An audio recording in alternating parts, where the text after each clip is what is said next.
is the Rebel Scum podcast. Available in video on YouTube and audio wherever you listen to your podcasts. Every week, Brock and James talk the latest rumors, news, and theories from a galaxy far, far away. Support us on Patreon for exclusive offers and join the Star Wars discussion.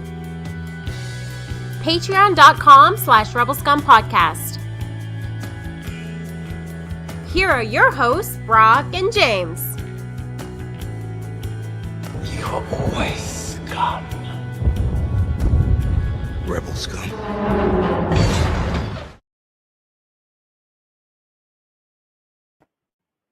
This is what happens when you fly solo. Things go amiss. Hey, everyone. I'm James. You guys know that because we're talking in the chat. Hey, Phil. Heidi, everybody. Let's talk some Mandalorian. Chapter 19. There's a few things I wanted to say, most of which you probably already know. But this episode, so this season has kind of been an awkward one for a lot of people because I think people were underwhelmed. I think the trailer for this season underwhelmed a lot of people. And Heidi, welcome. There is no show. It's just me talking to you right now. Whatever. I think the trailer for this season was underwhelming to a lot of people. And I actually want to bring something up where the ratings, we'll get into the episode in a little bit. Spoilers for chapter 19. But the ratings, apparently, the viewership numbers, I guess you call them now, have been low. I think the lowest of all the Star Wars or whatever. And is that a reflection of this season? Or is that a reflection of maybe the oversaturation of Star Wars on Disney Plus? Maybe we've gotten too much Star Wars on Disney Plus. Maybe 2022, when we got Boba Fett, Obi-Wan Kenobi, Andor, and all that fun stuff. Maybe that was too much for people to take. I think it was Bad Batch season. Was it Bad Batch season 1 last year too? And we got so much Star Wars. We were inundated with Star Wars. Boom, it's coming. Was that too much Star Wars? And maybe, and look, I've enjoyed all of it, but I understand people had their critiques of the book of Boba Fett, obviously the critiques of Obi-Wan Kenobi. Hello there, General Kenobi, Desi. The critiques of Obi-Wan Kenobi, and Andor is that funny one where I think Star Wars fans absolutely love Andor, but some people just weren't interested in it because it didn't feel so much like Star Wars. And you're right, Desi, there is no such thing as too much Star Wars. But I think to the point that there might be in this case, for the general audience who may not be obsessed with it, but kind of went along with it. Because I always thought it was funny when people complained about this season of Mandalorian, when they were like, "Oh, I gotta watch a different show to see Baby Yoda and Mando reunite," and people were upset by that. But they're different shows. But if you liked Mandalorian, wouldn't you watch Book of Boba Fett? I think that was what they were trying to see if it worked out, and it might have, it might not have. I think that was an experiment that they did to kind of figure that out, because it is kind of all one Star Wars, right? Like this week's episode of Mandalorian, people saying it reminded them of Andor, but it's Star Wars. It all kind of does, and they have different tones and whatnot. So that's how it feels. But it could be, because people, critiques of Boba Fett, critique of Obi-Wan, and then Andor being what it was, where people loved Andor, but then people just couldn't get into Andor because it wasn't really Star Wars. Was it enough for them? And then this trailer that a lot of people found underwhelming, could this have been something where they're just like, oh, wait. But my biggest thing that I've been saying for weeks now is, well, 3 weeks, make it sound like forever, but like 3 weeks, is that I feel like this season, like Boba Fett, Obi-Wan, and Andor, in my opinion, we're all binge watching shows. I think Andor, you could have done 3 episodes every week, and they were smart to do that off the top, but they could have done that every week. Obi-Wan Kenobi just should have been one big friggin' movie, but they made it 6 episodes, and you had to watch that in 5 weeks. I think if they would have put it all at once, it would have one thing. In Book of Boba Fett, which I love, I think that, again, that might have benefited from it being all released at once, or the first, I think it was 3 or 4 episodes really kind of fit together to do that. That's how I kind of felt about that. And I think that is how people are approaching now this season of Mandalorian, where the numbers might not be there right now, but maybe afterwards people are going to all kind of sit down and say, "Hey, let's watch this all in one sitting," because that's how it kind of feels like it's been meant to be watched. I think, especially the first two episodes. I will say episode 3, chapter 19. I don't remember what it was called. This one felt the most episodic of them all. And this is the first time in the 3 seasons of this show, and of all the Star Wars shows combined, that I watched it with Erin, my wife, and she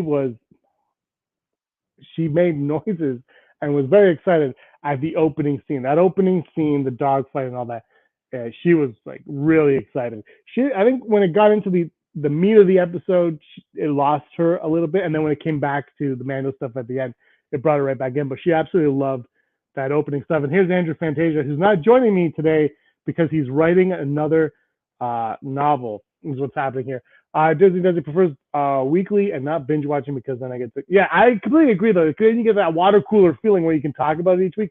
I agree. I'm saying though, I think the way these shows are built and the way audiences are now geared to streaming, I think people are going to wait and watch it all in one go. I think they are. I love the weekly thing.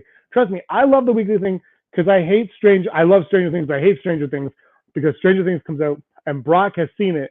And I'm like, well, I'm watching it eventually. And by the time I watch it, he's over it. He's moved on to Castlevania or whatever. I don't know what he watches. He's moved on to whatever. And I'm like, oh, I love the show, but I also watch it, 1 or 2 episodes max at a time.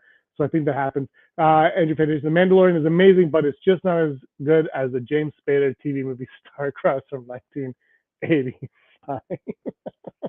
Andor might be the greatest. I think Andor, I think as a whole whatever is objectively the best. Mando has that Western feel, the campiness, and I've seen people complain about the volume, as they always do with these things, and it doesn't look perfect. But I think honestly, the volume doesn't work for a show like Andor. But for me, I think it really adds to it kind of gives it a nice vibe to the show. It adds to this campy kind of family kind of fun vibe to it. I don't know, it's got some character that I enjoy with this show. The way this is built, I kind of like the volume look, because sometimes like that's not so real. But I also watch the prequels and none of that's real. It's a blue screen, so it's kind of got that quality that Star Wars has that I really enjoy. Not enough Grogu and Andor, 100% correct. Grogu makes everything better. By the way, Grogu speaking, who had that coming? Who saw that coming? I'm my throat. I'm sure. I mean, he didn't say anything, but he was like, "Well, this is the way. This is." I loved it. This episode was also, I felt, Book of Boba Fett. Some of the critiques of Book of Boba Fett were that when Mandalorian shows up, he just disappeared. There's no more Boba Fett.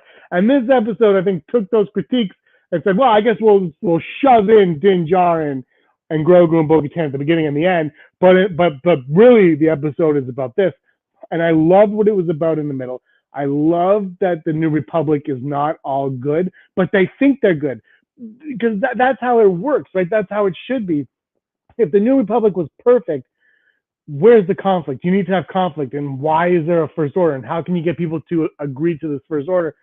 And Jon Favreau always said, we're going to see the beginnings of it. We're going to get there.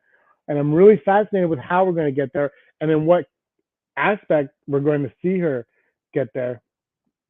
Andrew just said, "Are you live? I can jump in the comments shortly." Andrew Fantasia saw Scream 6 and he called me right after. I can't wait to see it.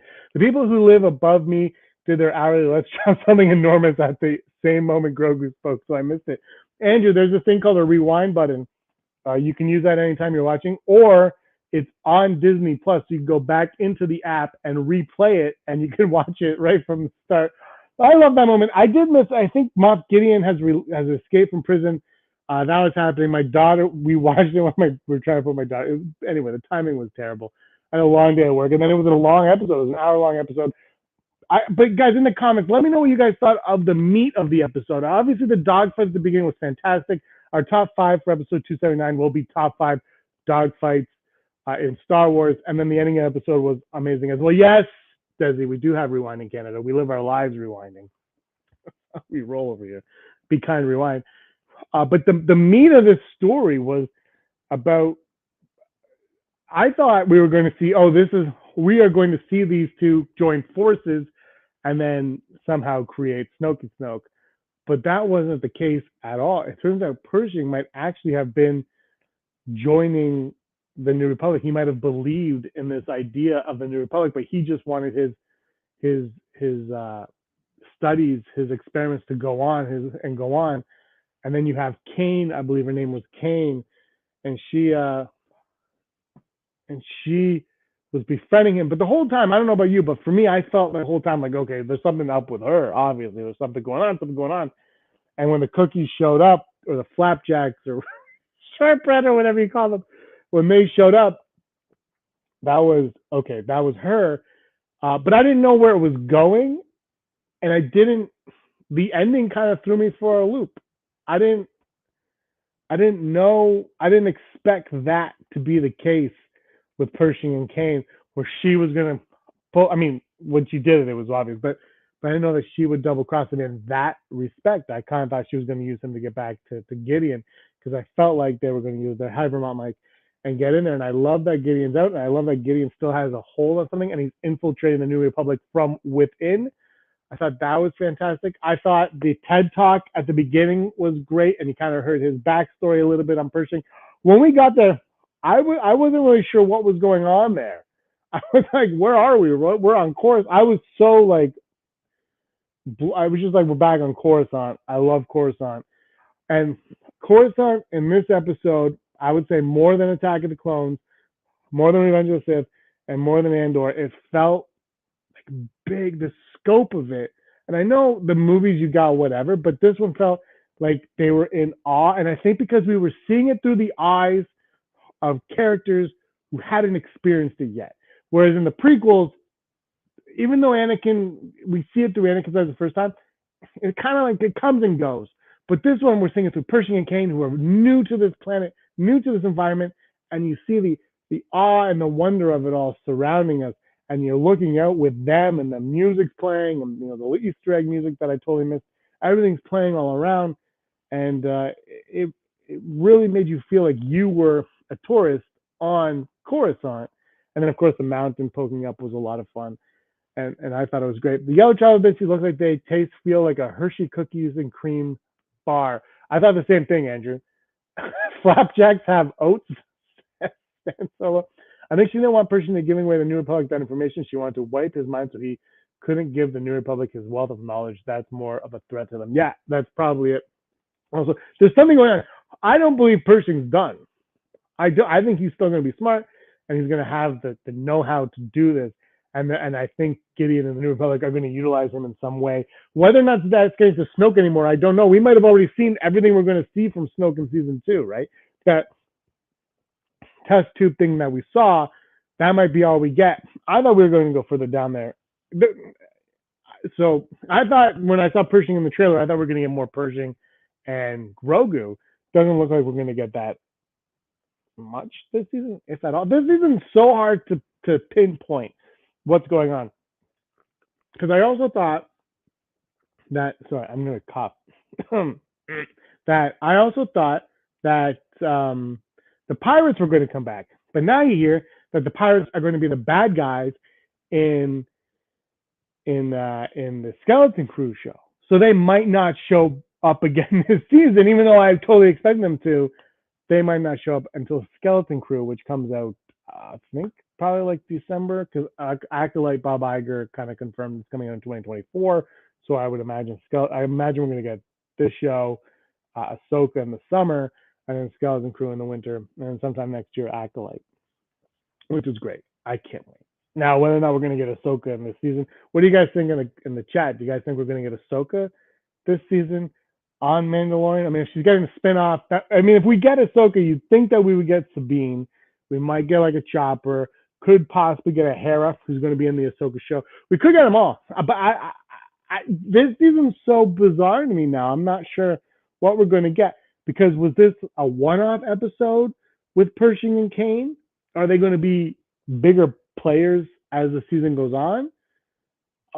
Like, we obviously Bo-Katan's got something, and this episode, and Heidi, I think you tweeted out about how like the Kane and the Bo-Katan were very similar. This episode mirrored Andor in a lot of ways as well, and then it was two stories side by side juxtaposed with one another, right? Like, you saw in Andor it'd be like the Imperial side of the story, and then you'd see like the Andor side of the story, but then you'd also see the Mon Mothma side of the story, and they very much mirrored each other. And this episode kind of was like that, except it was like Bo-Katan at the beginning and the end, and in the middle you saw it. But what was going on with Kane might have been going on with Bo-Katan. They might be playing the sides. I still think the Mando season 3 finale will end with an Ahsoka tease, just like season 2 ended with Book of Boba Fett tease. That would be kind of cool as well. I don't think it won't obviously have the impact. But if they do that, Andrew, are we going to expect that every series now? Or every series comes, ends, and we're like, what's the tease for the next one? That's something dangerous they could. And Doc Brown will play Mandalorian. Yes, Christopher Lloyd signed on for this season as well. In what role, we don't know. Somebody I saw, I think it was a meme on Instagram or somewhere, said, if his name is not Del Orion, we riot. I completely agree. I love that name, Del Orion. This episode was nice. I love nice and slow stuff. I don't know what it is. But in the middle, when it was just them and they're eating their glowy lollipop stuff, like when they went to, like what I would have when I saw Ewoks on Ice Capades, your glow and stuff.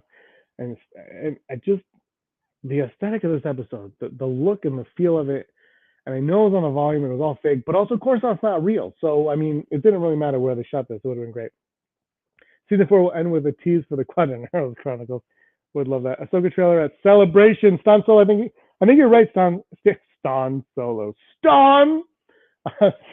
You're going to Celebration. You gotta let me know how that is. Maybe we should do a video on that when you get back as well, because I'm excited. This celebration is gonna be fun. They're not streaming it. They are streaming it, and I've said this numerous times about the streaming at Celebration. If they decide not to do it, I am okay with it, because people spend a lot of money. They take time off of work, time away from family. They spend a lot of money on airplane rides, renting cars, renting hotels, Airbnbs, this, that, everything. And they go to this celebration for a few days, and they should get something that I can't get at home, because I didn't spend the money to go. And I'm totally fine with that. And I know people think it sucks and whatever, but it's not a right? Like, let the people who spend the money go. I've been to one. I was supposed to go to 3, I think, but I've been to one. And it was fun. It was a lot of fun. I wasn't jealous if people watched it at home, but also there's an experience and so you're going to have so much fun on Sunday and Monday. Oh, I thought you were on Monday. That's going to be so much fun. The vibe that you're going to get. I don't know what you're going to get on those days. Hopefully something cool. But I always say this to everybody that goes to Celebration. And I will. The panels are great, but that's not what you're there for, right? You're there for the experience. So go to like the little rooms, build the droids, all that kind of stuff. And it's the little things that make up Celebration more so than that. My $12 a month tells me I should see the trailers, LOL. And we're going to get the trailers. It's just let the people at Celebration get them first, and we could do it. Hey, while I've got some of you here, we've been going on for 20. Oh my God. We're doing this thing. We're going to start it. I got to start it today. Otherwise, the month's going to end. I forgot to do it last week. We're doing March Madness. So we have a bunch of Star Wars characters going head to head just for fun. And Obi-Wan panel is on Sunday. Oh. Okay. It's the batch. All right. So we're going to March Madness. Here's the March Madness board right here. Oh, let me go full screen so you have to see my face. This is it. This is going to go on Instagram right when I go off. It's kind of a crappy looking board. I'm going to fix it up for next week, I swear. So, and the grouping is light side versus dark side. And in the end, we're going to have a head-to-head battle. The winner of the light versus the winner of the dark for Star Wars. We're going to go Din Djarin versus Bo-Katan. Luke Skywalker versus Anakin Skywalker. Han Solo versus Leia Organa. I should probably take off the banner there so you can see what is going on. We got Andor versus Chewbacca. We've got Vader versus CVP Palpatine. Krennic versus Gideon. The second sister versus Tarkin. Jabba the Hutt versus Darth Maul. Those Bo-Katan wins the first match as Fairmont Mike. This is going to be up on Instagram. You can also give me your votes here on the side if you want. I don't mind that either. You can't see the bottom. It should be up now.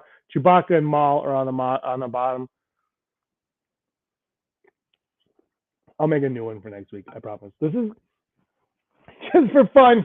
Don't get overboard on it. It's kind of like ranking Star Wars. We do it for fun. But we thought a March Madness would be a good time to do it. So it's light side versus dark, and in the end, it'll be a head-to-head battle. Who's going to reign supreme? I'll be transparent right now. I'm going to go Din, Anakin, Han, Andor, Vader, Gideon, second sister, Maul. That one's the toughest one for me because Jabba the Hutt is the greatest. Those are my picks until I go on Instagram and I've made up, and that's a lie, and I make up my own picks. That's how we're going to go. So that's going to be a lot of fun. So anyway, Instagram, when we're done, get on there and make your vote for March Madness Star Wars edition. So far this season of Mandalorian, I would give it like a 7 out of 10 at the moment. I feel like these episodes really depend on each other, which is, I mean, I guess that's why you watch the show. The first episode I loved, second episode I loved, and the third episode I absolutely loved. No Anakin, Leia, Chewie, Sheevy, Gideon, second sister, and Maul. All right, there's your vote. And Bo-Katan, obviously. No. Autocorrect, working wonders right there. All right, I'll take those into consideration, of course. Maybe we'll do a prize at the end. I don't know. Oh, Patreon. A lot of you are Patreon in the chat right now. We got some stuff coming for real. Like, it's good stuff. Not Andrew's book, but that'll also come. But more than Andrew's book. We've got other stuff coming. And we got this thing. Aaron, we're figuring it. I just pictured Maul in a gold bikini chained to Jabba, and that's exactly why we do this March Madness, for things just like that. A little bit too much here. Again, no, sorry, this was supposed to be episode 279. Things come up, though. You can't always do everything. What are you going to do? Now we're doing it Unleashed on Mandalorian. Mandalorian versus Andor. Let's get into that. I love Andor. Andor is probably the best Star Wars we've gotten since Empire Strikes Back. And I hate when people say that, right? This is the best Star Wars we got since Empire. But Return of the Jedi is my favorite Star Wars. So what does that actually mean?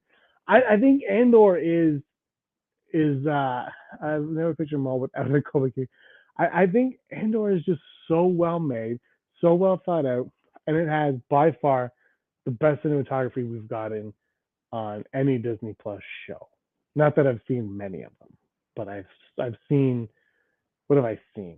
I've seen the Star Wars shows. I saw WandaVision, and I saw some of She-Hulk, and I saw some of, what's the other one I saw, Andrew? Hawkeye. I saw all of Hawkeye's Christmas, though. Greatest thing ever made.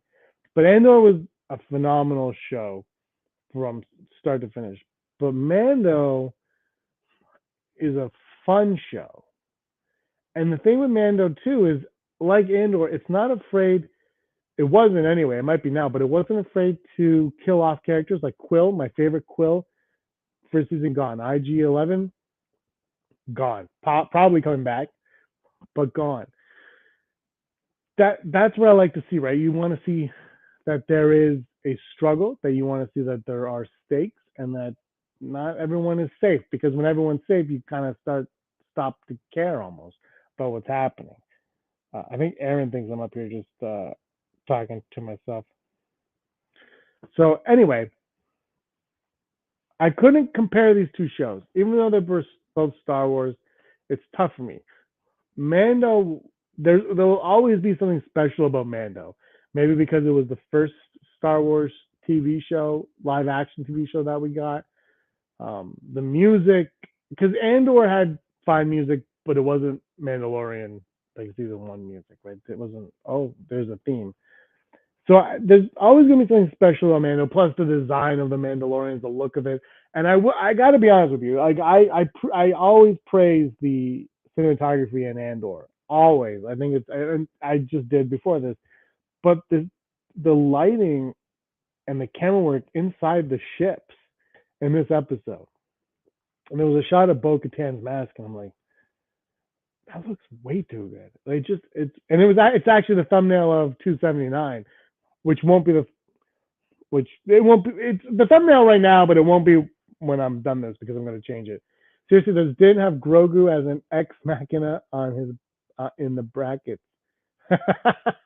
No, I took Grogu. I purposely did not add Grogu. At one point, I think it was going to be Grogu versus Yoda. At one point, next year we might do it like a week or two earlier, so we have even more characters going. But I thought 3 weeks was good, so we have 4, and then 2, and then head to head. I just thought it would be better that way, a little bit less. We could try to set something out for Celebration.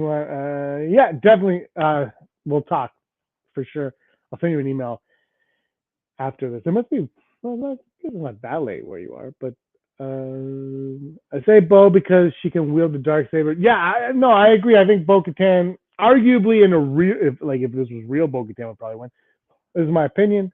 I like Din Djarin, and I've been thinking a lot about it. Like, of all like my favorite Star Wars characters of all time, he's kind of moving up that ladder.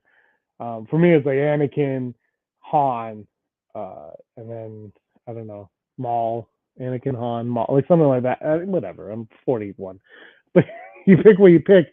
But Din Djarin's climbing up that ladder. Boba Fett. I know everybody hated the Boba Fett show, but me. But Boba Fett is climbing up that ladder for me because of that show. I think that show made him a great character, and I think if they go beyond that show, whatever they did in the second, third season or whatever, I think he would even be stronger. I think his character would be a lot cooler too than just standing in the background Empire Strikes Back, which is what everybody loved him for. That's where I'm at on it. And he's going to show up in the season of Mandalorian. To what aspect I don't know. And maybe where he does in this season he comes is going to help Din, blah blah, and then he'll go off. And when he goes off, he'll go to season 2 of Book of Boba Fett. But I've got to be honest with you, because we started this off with the numbers, right? How the season was lower, viewership wise, and it can't be a reflection of these episodes because there haven't been enough of them. It's not like it was like the article that I saw was like episode 1 had 47 billion viewers and episode 2 had 2 viewers. It's kind of like this whole season was lackluster in the numbers. That could also be because there was a 2-year gap between season 2 and season 3, and even though Book of Boba Fett's kind of like a 2.5, and a lot of people call it 2.5, I still think it hurts the show. And one thing that's annoying with streaming and Stranger Things, we talked about that a little bit, annoys the hell out of me too, is you don't know when the next season's coming. With cable television, it's like September to May. Now you don't know. Like even Last of Us, which just ended, when's the next season coming? You don't know. So that's when it gets a little bit annoying, and that's when you can lose viewers. You might lose the Mandalorian views. Also, season 2 of the Mandalorian, it had an ending. The show kind of ended, right? He's like, here you go, Luke Skywalker. Here's this Jedi. Go take care of the Jedi. I'm going to go become a Mandalorian. And that's kind of a satisfying ending. You don't need to continue from that point. Obviously, they did. Obviously, I want them to because I love it, but you don't have to. It kind of had an ending. So you mix that with a 2-year gap, with a lackluster trailer, and the oversaturation of Star Wars, and maybe I don't want to say this, but you see the complaints. Maybe the quality, people weren't happy with the quality of the Star Wars in that 2-year gap, and all of a sudden they're not that excited. And on top of that, you just binge the damn thing when it's done. I think all that contributes to those numbers that we've been talking about. So I don't know don't know why people are watching. I'm praising it, and I think the dogfight at the beginning of this episode will be one that people will tell people to watch all the time. We're going to do top 5 dogfights of Star Wars. I'll give you guys a sneak peek of mine because whatever. Movies that are on mine, I've got Last Jedi on mine. The slow Joey, but that is on it. I've got Attack of the Clones, Revenge of the Sith, Star Wars, and Mandalorian. Those are basically what's going to be coming up on mine because that's where I like Star Wars is what I like. And this show, Andor was cool to see Star Wars without Jedi and Sith, and this show is cool to see Star Wars without Jedi and Sith, but the Jedi and Sith kind of, I mean, there are, but they're kind of more hovering around. And it's connecting into the Clone Wars, which I know annoys people a lot, but I also think it's kind of fun that they can do that. And they're doing it in a way, and I've seen people be like, and people have brought up to me, some people are overthinking what's happening also. I do think, like, a lot of people are overthinking it. See you, Stan Solo. Stan Solo. We'll talk soon. Have a good night. I think people are overthinking what's happening with these characters because they're aware that they're from an animated show or whatnot. So and I think people are overthinking, like, oh, well, what do I need to know about that? It's like, I don't think you need to know any more than this show has told you to enjoy what is happening in this show. I think if you have the information from the animated stuff, you're on a better, you have a better understanding, I guess. Like, you can appreciate the whole thing more, I should say, not understanding it, but appreciate it all. But I think they've given you all the information you need to enjoy and to understand the storylines that they're presenting. And the questions that you have either are irrelevant to the story or they're going to come up and be answered later. Because I think, like, whose TIE fighters were coming? I'm thinking those were Gideon. That's what I think. People are saying Thrawn. I think Gideon. I think if it's Thrawn, there's almost too much going on. Like, why is Thrawn going after Bo-Katan? Thrawn has nothing to do with Bo-Katan. But I think Gideon, Gideon would go after Bo-Katan to get to da-da-da-da-da. And I think and also Mandalorian. So there's a lot going on there. I think that's it. So I think people have to remember to kind of calm down on what they know and just kind of let it play out. And I think everything you need, I don't think they're going to leave anybody stranded, right? Like, it's not like, well, this was explained in that one episode of Clone Wars 15 years ago. I don't think we're going to get that. I think whatever we get is what we're going to get. And it's going to be enough information for the people who have not seen Clone Wars or Rebels to follow. And for the people who have seen it, you're going to have a better appreciation of it. And it's going to be a lot more like, oh, moments than those who haven't seen it. But I don't think it'll take away from those who have not seen it. Like the space whales. People were like, well, I don't know what a space whale is. You don't need to know. There's something in space that Grogu saw. It was nice. It was a beautiful moment. That is all you need to know. You don't need to know anything else about Purgles or space. You don't need to know. Because what you saw was the point of that scene. There is beauty in the sky. Are you caught up on the Bad Batch? Andrew Fantasia, funny you should bring up the Bad Batch. I have not even started season 2 because I'm going to do what they call binge watching season 2 of the Bad Batch. Yeah. So now I've been outed as someone who has never seen the season 2 of the Bad Batch. Just checking. And that's how I feel about the tie-ins to these other shows. They won't. Don't overthink everything you're getting and tell, like, your friend. I would say, like, if you have people who are watching this who aren't diehard Star Wars fans, tell them not to overthink the details. Enjoy it on the base that you are getting it, because you don't need to know Clone Wars to understand what's going on. I watch it all the time with my wife, with Erin. We watch all the time. My daughter's 6 months and she hasn't asked one question about it. But Erin watched it. She loves it. She doesn't know who Bo-Katan is, aside from what the show's told her, and that's all she knows about it. And she's very content. And she loves the Mandalorian stuff. Like I said, when they went to Coruscant, that's not her thing. That's my thing. I'm all in on that. That's not her thing. But she loved the beginning and the end, and she loved the first 2 episodes. And she doesn't know anything about the House of Kryze or Death Watch or Moonraker or any. She doesn't know any of that.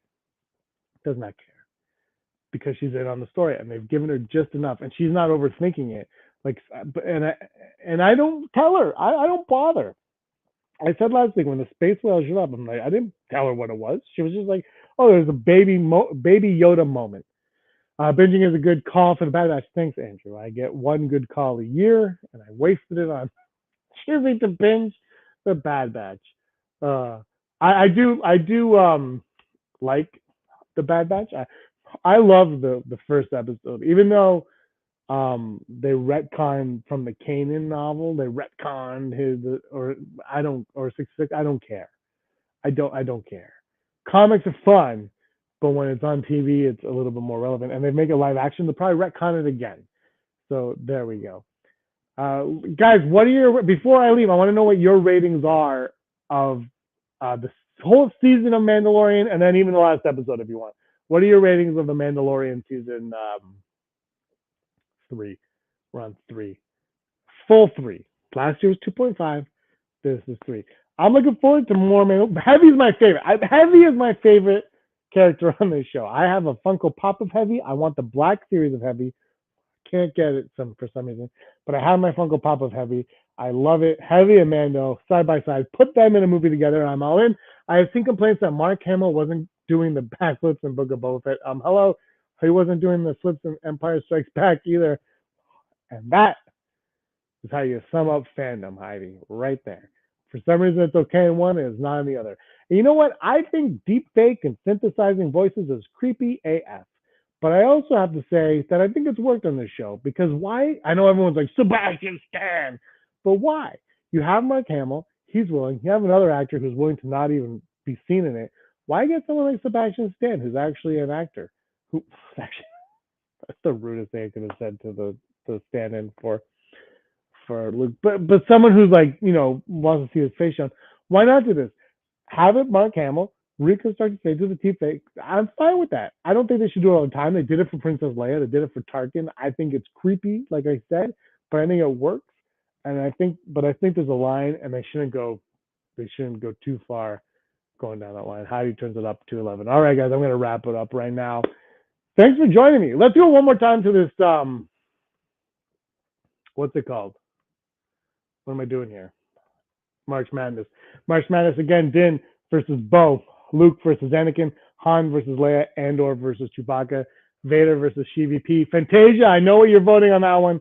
Krennic versus Gideon. Second Sister versus Tarkin. Jabba versus Maul. Again, this is for fun. Don't overthink it, everyone.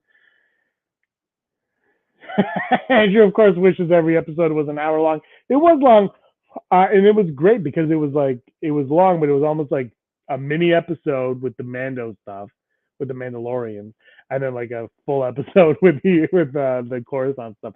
More Coruscant too. You know me, I'm always up for more Coruscant. All right, everybody, thank you so much for sticking around with just me talking. Sorry we couldn't do the full episode this time, but we'll be back. We're gonna get it done. I'm gonna change the thumbnail on this so hopefully people don't think that it's a real episode of the Rebel Scum podcast. But really appreciate that you guys took your evening out to hang out with me, to talk Mandalorian, to talk Star Wars as a whole, to crunch some numbers. Andrew, you were always Scum. May the force of others be with you, everyone. Don't forget to give us a like and a subscribe. I know what food's coming to Galaxy. Yes, you do. Good night, everybody. Bags, thanks for watching. Don't forget to give us a thumbs up on our video. As